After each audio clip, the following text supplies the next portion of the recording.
Bien, estamos entonces transmitiendo en vivo esta conferencia que hemos titulado Haz de tu vida un altar y de paso aprende a hacerlo, ¿no? Eh, Esta charla forma parte de una serie de conferencias y talleres que estamos pasando también a través del canal de de tu meditación en YouTube. Y por supuesto aparece también en Facebook para que todas las personas que disfruten de este tallercito, charla taller que vamos a dar hoy, pues puedan compartirlo con sus amigos y tocar la campanita del me gusta y todas esas cosas que se requieren hoy en día en las redes sociales, incluyendo la suscripción al canal y todas esas cosas. Eh, Tenemos unos puntos principales que hemos compartido antes de la charla, que vamos a revisar para coger impulso. He escrito 21 puntos relacionados con el tema de, de la construcción, digo yo, interior y exterior de un altar, porque como ya veremos, hacer un altar no es una cosa tan exterior como creíamos, y de eso precisamente vamos a hablar. Eh, entonces, yo voy a ir siguiendo los 21 puntos. Las personas que oigan esto en diferido pueden solicitarlos y se los envío con mucho gusto como documento en PDF o en Word para que los tengan también. Eh, bueno, todos quisiéramos tener un lugar para meditar, por supuesto. Sería muy rico. Siente uno la inclinación a tener un lugar para meditar. Y de esa inclinación de tener un lugar en el que podamos sentirnos tranquilos, serenos, aquietados, relajados, contentos, pues de esa inquietud es de la que surge naturalmente en el ser humano la construcción de capillas, templos, catedrales, altarcitos, eh, grandes o pequeños o medianos. ¿A qué se debe? Lo que vamos a hacer es como una especie de reflexión, como dirían los filósofos, reflexión fenomenológica, es decir, cómo surge esta intención, este deseo, este gusto por los altares que se ve en todas las culturas humanas, todos los seres humanos lo ven. Es rara la cultura en la que no pueda verse la construcción de algún tipo de altar. Incluso en sociedades modernas eh, no es raro ver altares, y no solamente estoy hablando de altares religiosos. Hay gente que hace, por ejemplo, altares políticos. Hay gente que hace, por ejemplo, altares institucionales. Uno entra a una biblioteca de una universidad y inmediatamente puede que uno vea una cantidad de fotos o de retratos hechos al óleo de sus rectores, o lo ve uno en la Casa Blanca o en el Palacio de Nariño en Colombia. Y esos personajes están allí y esas pinturas se consideran en cierto modo sacrosantas, y da la impresión de que es un lugar muy solemne, y esa sensación de solemnidad que tiene inclusive un lugar que tiene una connotación más bien política que religiosa, con esos líderes políticos allí retratados al óleo, ¿no?, en una pinta muy ceremoniosa, da una sensación de solemnidad, y es en cierto modo, y no tan diferente, un altar. De modo que altares hay muchos y de muy diferentes tipos. Por supuesto, hoy nos vamos a enfocar sobre todo en el tema de los altares que tienen más bien relación con la vida interior, con la vida espiritual, no tanto así con la vida religiosa. Hoy, de hecho, nosotros en la escuela de tu meditación, pues no hacemos vida religiosa, ni promovemos, ni estamos a favor ni en contra de la práctica de rituales, creencias o dogmas de alguna religión. Sin embargo, sí hacemos un trabajo que tiene que ver con la conciencia propia, con la transformación personal, la vida psicológica y en ese sentido el desarrollo transpersonal o espiritual.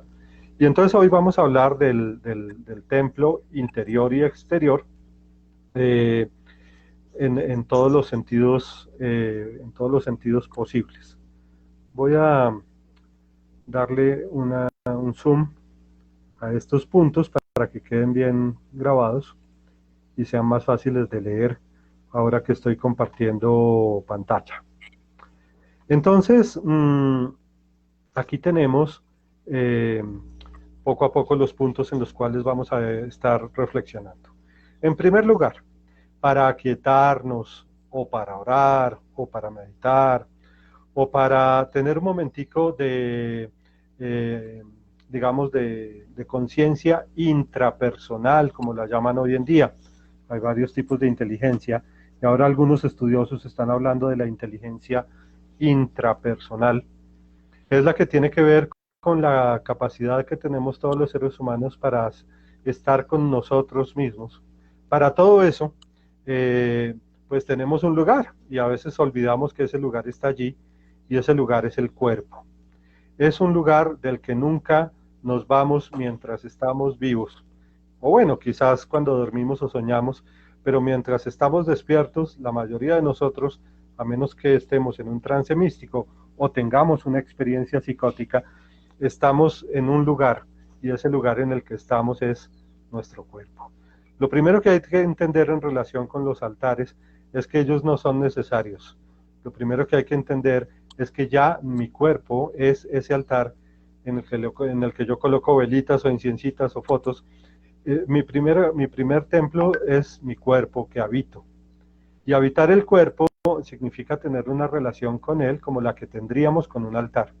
Lo cuidamos, lo consentimos, lo nutrimos, lo limpiamos, lo protegemos, es decir, hacemos un cuidado especial, lo consideramos un lugar solemne, lo consideramos un lugar sagrado.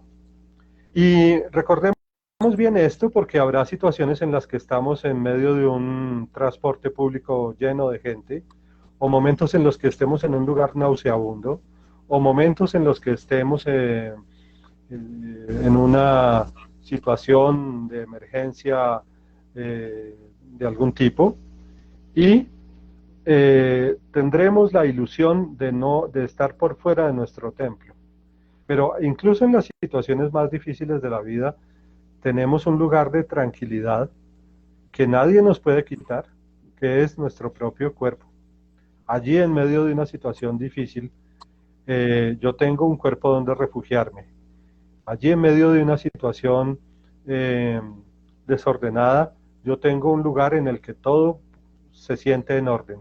Allí en medio de un lugar en el que hay conflicto entre seres humanos, yo tengo un lugar en el cual estar, en el que no experimento conflicto alguno, sino profunda amistad conmigo mismo.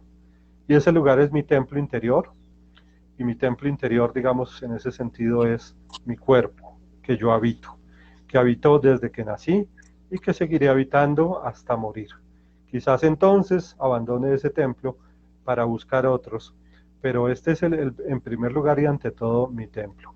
De modo que también cuando tenemos un altarcito en la casa o entramos a algún templo de cualquier tipo, eh, lo primero de lo que debemos hacer conciencia es de nuestro propio cuerpo.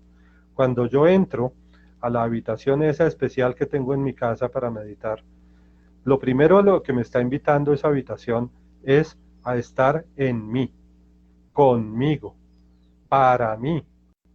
Es decir, la invitación, la primera invitación que me hace un altar en mi casa o en un rinconcito de mi habitación, la primera invitación que me está haciendo ese altar que tengo allí exterior a mi cuerpo, la primera invitación que me está haciendo es: recuerda que ya estás adentro, recuerda que ya estás en tu cuerpo y que habitas ese lugar de silencio y quietud. Y ahí estoy. En ese cuerpo entran los poetas cuando escriben un poema, en ese cuerpo entran los matemáticos cuando inventan una nueva teoría matemática o física, en ese templo entran los músicos cuando permiten que la música llegue a sus oídos desde un lugar maravilloso al que llamamos la inspiración. Ese lugar es el lugar de mi encuentro conmigo y es sagrado. Por supuesto, no nos enseñan a tener ese lugar ni disfrutar de estar allí en nuestros colegios y universidades. No nos lo enseñan muchas veces tampoco nuestros padres. Y y sin embargo es el lugar más importante en el que podemos estar todos los días. Todos los días podemos disfrutar de ese estar allí en contacto con nuestra propia quietud.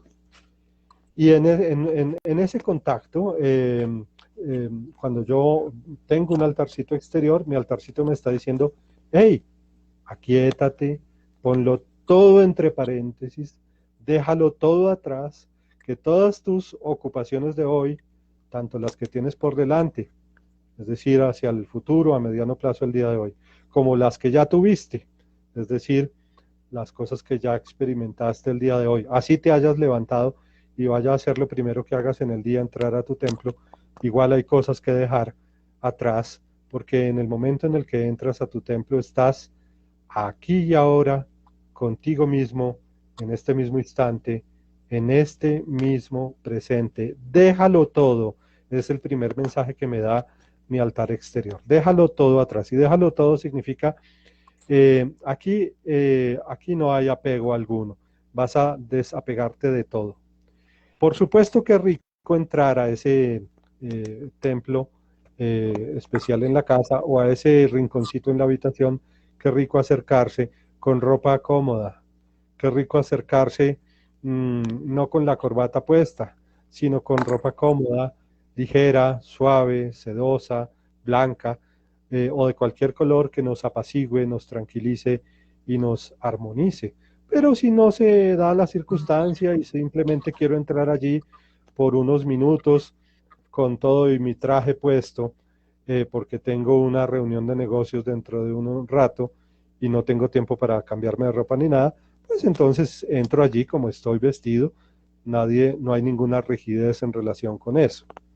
Qué rico entrar allí también, no tan lleno de a nivel de estómago, sino no habiendo comido nada pesado un tiempito antes. Qué bueno entrar allí oliendo rico y quizás recién salido uno de la ducha. Mientras más preparativos tengamos para entrar a ese lugar sagrado en condiciones ideales, pues la estancia en ese lugar será más agradable todavía y me agradeceré todavía más el hecho de haber podido entrar en ese lugar por unos minutos.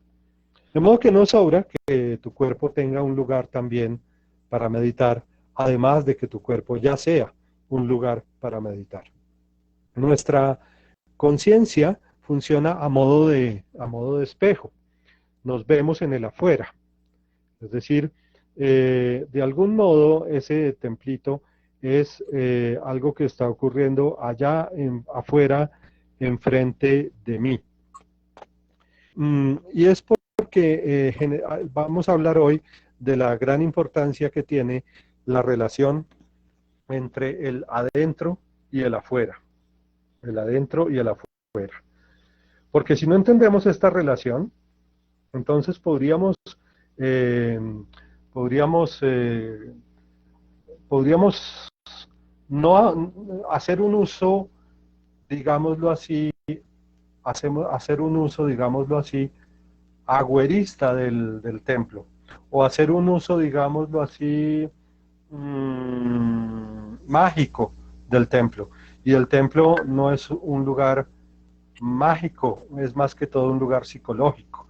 Estoy diciendo mágico en el sentido de que yo entro allá y entonces allá hay una serie de energías que me van a cambiar y una serie de cosas con las cuales voy a hablar y una serie de entidades con las cuales me voy a comunicar. No, para nada. Aquí no estamos hablando del templo en ese sentido mágico, animístico, que podría tener quizás en culturas antiguas un templo que tuvo quizás en muchas religiones en las que se consideraba que el Dios estaba allí y que uno iba a conversar directamente con él, o que alguna entidad metafísica estaba metida de algún modo misterioso en esos objetos que había en ese templo, como un genio en una lámpara, y que yo iba a comunicarme con ellos, o que esos cuarzos que tengo allí puestos en una mesita tienen una facultad telepática especial y yo me puedo relacionar con ellos. No, no, más bien aquí estamos tomando todo eso que está allá afuera en mi templito, en mi altar, lo estamos tomando como un reflejo de lo que hay adentro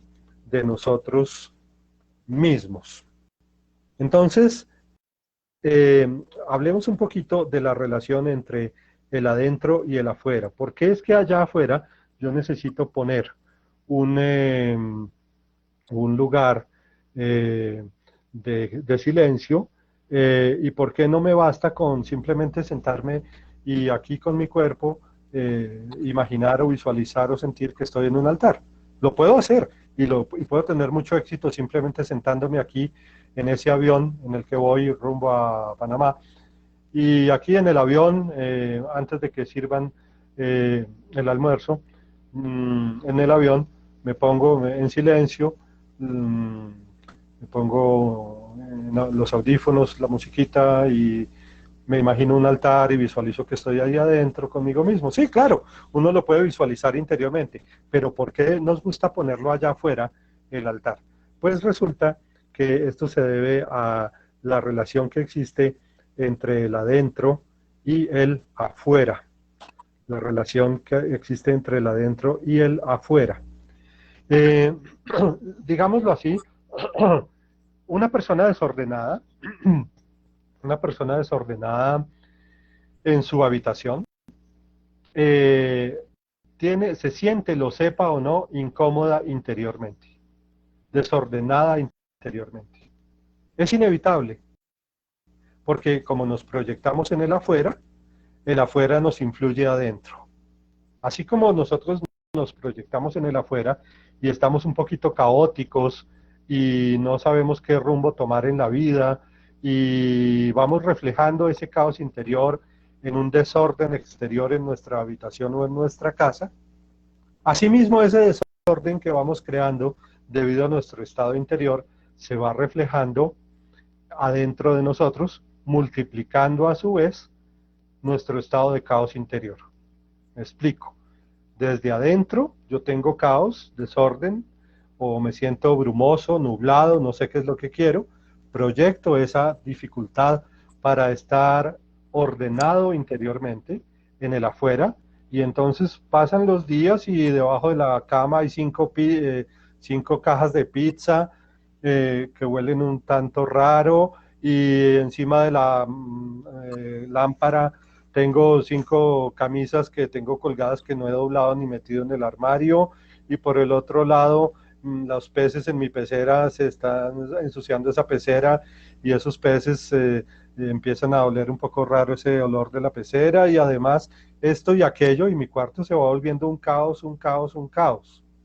Acordémonos mucho del desorden de los adolescentes, que es muy típico, y se debe mucho a que ellos proyectan su dificultad para iniciar la vida adulta, no saben exactamente qué hacer con sus propias vidas, y los ven los papás a veces con desesperación a los hijos adolescentes en unas habitaciones que son un verdadero diluvio de desorden. Les dicen los padres a sus hijos adolescentes: por favor, mijito, arregla el cuarto. Y ellos no saben cómo hacerlo, o no quieren hacerlo, o no pueden hacerlo, e inclusive cuando va alguien y se los arregla, no dura más de 1 hora o 2, cuando ya de nuevo está desarregladísima la habitación. ¿Y por qué? Por esto, porque lo de adentro se proyecta en el afuera, pero lo de afuera también afecta a lo de adentro, y entonces lo de adentro empeora, o al revés. Si yo tengo algo de quietud interior y me siento un poquito ordenado en mi vida, es decir, más o menos tengo brújula, más o menos sé para dónde voy, y tengo colocadas y en orden mis cosas afectivas, intelectuales, profesionales, sexuales, etcétera. Entonces yo proyecto ese orden interior en mi habitación o casa, exterior, en mi automóvil también. Y ese orden que proyecto allá afuera, a su vez me influye aquí adentro, y entonces me ayuda a sentirme todavía más ordenado. Pero, y aquí viene una muy buena noticia, como el afuera también se refleja en el adentro, aunque adentro haya un estado caótico, yo puedo comenzar por afuera. Yo puedo comenzar por afuera. Esta es una gran noticia. Yo puedo comenzar por limpiar y ordenar mi habitación, y aunque yo me sienta caótico interiormente, mal, triste, aburrido, desesperado, ansioso, angustiado, voy a notar que en la medida en que voy organizando mi habitación, yo no pongo a alguien a hacerlo, es muy importante que lo haga yo mismo, para que yo vaya sintiendo, en la medida en que voy viendo ese orden exterior, un orden interior. Y al terminar de arreglar, quizás en unas horas o en unos días terminé de arreglar, me estoy sintiendo, qué coincidencia, qué milagro, qué cosa tan rara, mucho más ordenado también interiormente. De modo que el afuera empieza a influir en el adentro. Lo mismo sucede, por ejemplo, decían que en Bogotá sucedió que cuando llegó el sistema de transporte Transmilenio, en esa época en la que todavía era un sistema muy ordenado y limpio, decían que la gente se estaba vistiendo distinto para ir de su casa al trabajo o para transportarse en general, que daba la impresión que la gente se estaba vistiendo mejor que antes para tomar el Transmilenio. Y es lógico, porque cuando había unos buses a gasolina atestados de gente terribles, con un tráfico terrible, bueno, después no es que lo haya sido tan bueno, pero cuando existían todas esas circunstancias caóticas, cuando uno iba de la casa a algún otro lugar en Bogotá, pues uno no se esmeraba por llevar una buena ropa puesta, pero cuando ya uno sentía que a uno lo trataban dignamente en un Transmilenio y que uno entraba por un lugar ordenado y que uno se sentaba en una silla cómoda y que no había excesiva cantidad de pasajeros, sino que había cierta dignidad en el modo de arrancar el transporte y de frenar, etcétera, pues uno también iba más dispuesto en su vestuario y más limpia y ordenada se veía la gente incluso. De nuevo ahí estamos viendo que el afuera se refleja en el adentro. En muchas de estos barrios populares de Brasil, me recuerdan cómo se llaman los barrios populares de Sao Paulo, los de las afueras, ¿cómo se llama eso? Falabelas. Las falabelas, Favelas. las favelas, Favelas. sí, las favelas. Cuentan que hubo un experimento sociológico de una favela en la cual fueron unos sociólogos y bueno, habían hecho un montón de tipos de intervención social procurando que hubiera menos caos social, menos violencia intrafamiliar, etcétera, etcétera, en ese barrio. Pero dijeron, bueno, vamos a probar con algo que nunca hemos probado antes. Vamos a hacer una campaña de pintura de las calles. Y entonces llevaron pintura, llevaron brochas, llevaron escaleras y promovieron entre los habitantes del barrio que pusieran bonitas las calles. En efecto, el barrio se empezó a ver muy bonito, con materitas enfrente de las casas, bonitas las casas, pintaditas, las calles las barrieron, pusieron unos arbolitos en los andenes, y algunos dijeron, esto no va a durar ni una semana, dentro de una semana esto se va a convertir otra vez en el muladar que siempre ha sido. Y qué curioso, los vecinos se sintieron mucho mejor y cuando se hicieron los estudios prospectivos de esa investigación social, se vio que había disminuido la criminalidad en esas favelas y que había disminuido la violencia intrafamiliar en esas favelas y que inclusive otras cuadras y otros barrios aledaños estaban empezando a copiar ya sin ayuda del gobierno, compraban su propia pintura y escaleras y empezaban a hacer lo mismo. Y qué curioso, los ladrones se iban para otro lado. Y qué curioso, los atracadores como que no se sentían a gusto allí, sino que iban a atracar en lugares más feos, sucios y desordenados, porque como que no se sentían bien atracando en lugares tan agradables. Muy curioso, y es otro gran ejemplo de cómo el afuera es capaz de transformar el adentro. Fijémonos nada más en lo que ocurre cuando tenemos ropa para irnos de rumba, entonces nos dan ganas de bailar, o cuando tenemos ropa para dormir, nos dan ganas de dormir. La pijama hace dar ganas de dormir. De modo que dime cómo te ves afuera y también te diré cómo te estás sintiendo adentro.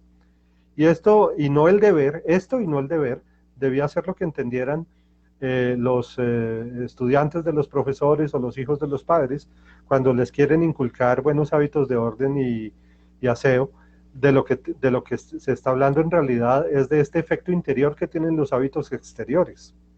Es para eso que los tenemos, no porque qué dirán los demás, ni qué dirá ni qué dirán mis primos si entran a mi casa y la ven tan desordenada, qué pena con ellos. No, no es por un criterio exterior, es porque el afuera sí influye en el adentro, y tal vez a eso se debe que hayan surgido normas de, qué sé yo, normas de urbanidad al comer y normas de, no sé, hay ciertas cosas que son un poco externas y da la sensación de que son ridículas, pero que tienen algún sentido.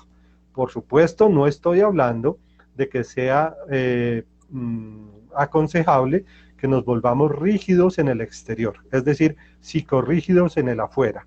La psicorrigidez en el orden es otra mala forma de relacionarnos con el afuera. Generalmente la persona que se exige demasiado a sí misma, que todo el tiempo quiere ser perfecta, que se corrige, que se da látigo por todo, que todo cree que lo hace mal, a veces proyecta esa necesidad de perfección interior, digamos patológica, en una necesidad excesiva de limpieza y orden exterior. Es el caso del neurótico típico, porque hay muchísimas otras formas de neurosis, pero es el caso del neurótico típico que no puede ver movido el vaso del agua, el vaso de jugo que tiene allí sobre la mesa, no lo puede ver a 1 centímetro del lapicero, sino a 2 centímetros, porque si no entra en pánico. Eso ya es otra cosa, eso ahí ya estamos hablando de una disfunción mental, ahí ya estamos hablando de otra cosa, y a veces también el exceso de puritanismo en el comportamiento exterior suele estar acompañado de cierta hipocresía respecto de la vida interior. A veces una persona que se excede en mostrarse ordenada, limpia y pulcra es porque tiene una vida interior un poco desordenada y sucia y entonces quiere parecer afuera lo que no lleva por dentro. Pero dadas, digamos, dejando a un lado esas excepciones, este es el sentido que tiene hablar del afuera y del adentro. Y no nos estamos saliendo del tema, estamos entrando en el tema del templo y estamos entrando en el tema del altar.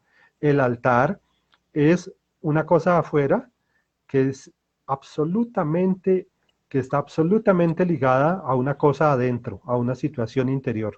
Lo tenemos ahí afuera para que nos evoque una experiencia interior.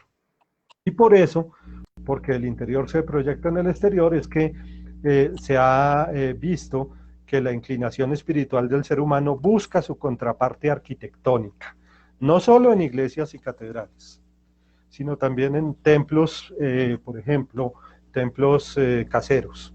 En India, los templos suelen ser, sí, los hay muy grandes, claro que sí, pero en el hinduismo es muy bonito ver cómo en cada casa hay una habitación que es un altar o hay un rinconcito de una habitación que es un altar. A veces mucha gente vive junta, hacinada en India, pero incluso en una habitación en la que viven 5 o 10 personas un poco hacinadas, hay un altarcito en un rincón. Luego siempre hay un lugar para lo sagrado. Y ustedes lo ven, también uno entra a un taxi en Colombia y hay un lugarcito en donde el taxista, si es religioso, puso un divino niño. Y ustedes lo ven en la India, uno entra a un taxi y hay un lugarcito de ese taxi en el que el dueño del taxi puso un altarcito a Vishnu o a Shiva o a Krishna o a alguna de sus deidades religiosas hinduistas. ¿Y por qué? Porque hay una parte de nosotros que se proyecta allí, que busca su contraparte. Maravilloso también cuando se busca su contraparte a través de un gran esfuerzo social que se llama construcción de una iglesia, de un templo, de una catedral, y cuánto le debemos a la historia de la arquitectura gracias a esa tendencia. Pero los primeros templos tuvieron que haber sido hechos en cuevas, con seguridad, desde que el ser humano tiene algún nivel de autoconciencia, hizo altares. Tal vez en cierto modo esos mamuts y esos venados y esas figuritas que están cazando con una flecha, pintadas allá con colores ocre en una cueva de Francia, son a su modo altares a la abundancia, altares a la vida, altares al deseo de sobrevivir, altares a su modo son que se usaban a su modo o antes de ir a la cacería para asegurarse uno de que le iba bien en la cacería y haberla visualizado con antelación, o para agradecer la cacería en la que se tuvo la suerte de no morir y de haber podido matar al mamut para traer carne para la tribu. De modo que de algún modo esos altarcitos, pequeños o grandes, son proyecciones de nuestra inclinación espiritual. En Japón, por ejemplo, son muy comunes las salitas de retratos, y ustedes tal vez conozcan alguna tía, o ustedes mismos sean personas que tienen su altarcito genealógico, en el que colocan las fotos de la familia, el papá y los abuelos y los tatarabuelos y los hijos y los nietos, todos organizaditos en unos cuadritos más grandes, más chiquitos, con quizás una velita por ahí prendidita o alguna cosita en una sala, en una mesa de la sala. Yo lo he visto por ejemplo en familiares míos que lo hacían y lo hacen todavía, de tener como una especie de altarcito genealógico. En Japón eran o son, no sé, nunca he ido a Japón, muy comunes los altarcitos genealógicos, porque existía en la religión shintoísta el culto a los antepasados. Y el culto a los antepasados tenía todo que ver con la presencia sagrada de los antepasados en la vida de los vivos. Y ustedes recuerdan también los altarcitos que se hacen en México, por ejemplo, también en el Día de los Muertos, ¿no? Esos altarcitos. Y ha de haber muchos tipos de altarcitos en los que se mezclan las creencias, digamos, ancestrales, indígenas, mexicanas, con las creencias religiosas, católicas, cristianas, altarcitos, digamos, simbióticos entre distintas creencias que la gente tiene en sus casas. Tan bonita que es esa película, a propósito, que hizo Walt Disney sobre el culto a el culto el Día de la Muerte y el Día de los Muertos en México. ¿Cómo se llama? Si alguno de ustedes se acuerda. Pero es bella película que refleja mucho las Coco. costumbres religiosas del Día de los Muertos. ¿Cómo se llama la película? Coco. Coco. Ah, Coco, sí, sí, sí. Ay, buenísima. Y de llorar, al final uno llora.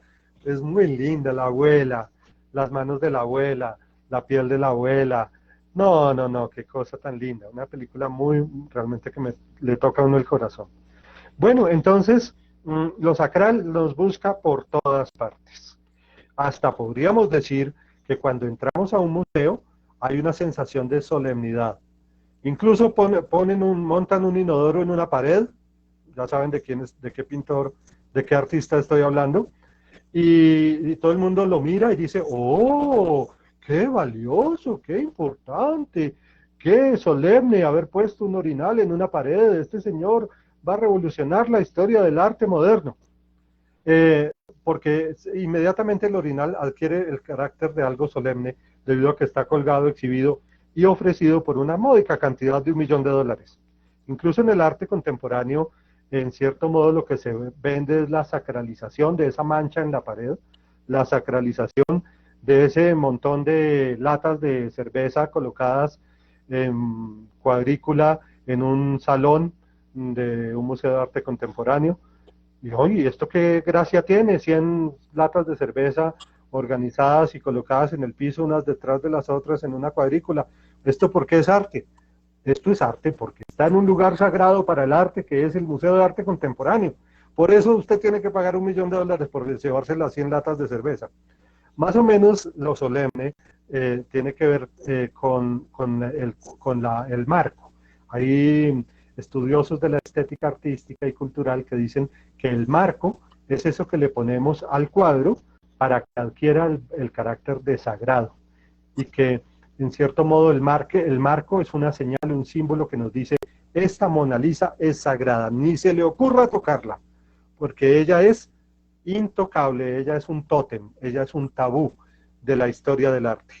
Entonces esto es sagrado, está en otro lugar.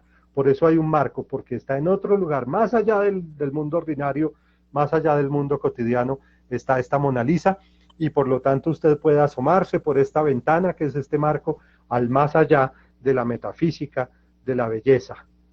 Asómese si quiere un ratico y deje pasar al japonés, porque ya pasaron 5 segundos. Creo yo que es la situación hoy en día, o bueno, era antes de la pandemia, la situación para poder apreciar ese templo al arte, que es un cuadro en el Museo del Louvre. Bueno, y asimismo, quizás hasta entrar a un laboratorio de química es algo es como entrar a un altar.